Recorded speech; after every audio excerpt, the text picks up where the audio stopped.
Bonjour, je me présente, Isabelle Coulombe, directrice du service de l'éducation de la FTQ.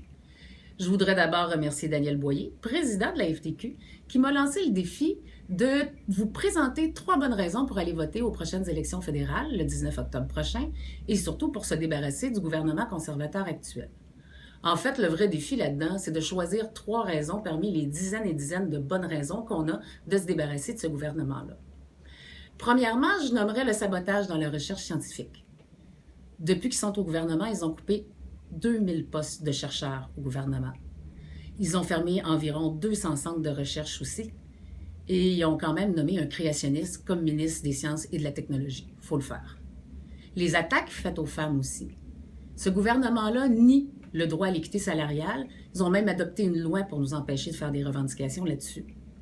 Ils ont coupé beaucoup les subventions aux organismes qui viennent en aide aux femmes. Et ils refusent une enquête nationale sur les meurtres des femmes autochtones. Sans parler de la question de l'avortement qui revient régulièrement avec eux.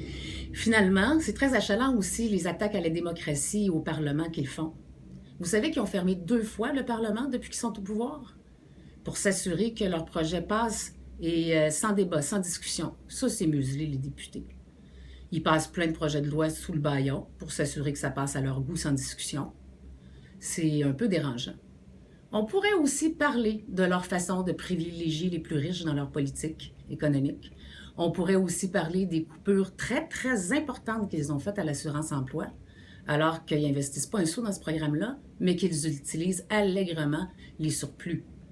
On pourrait aussi parler de plein d'autres choses, mais là, je n'arrête plus de parler. Je vais m'arrêter et je vais plutôt lancer le défi à 3 autres personnes. Premièrement, je lancerai le défi au secrétaire général de la FTQ, Serge Cadieux, aussi à un membre de ma famille, Luc Turbide, astrophysicien, scientifique lui-même, et Claire-André Cauchy, qui travaille au métallo. Mais surtout, je voudrais vous lancer le défi à tout le monde d'aller voter le 19 octobre, qu'on se débarrasse de ces incompétents, s'il vous plaît. Merci.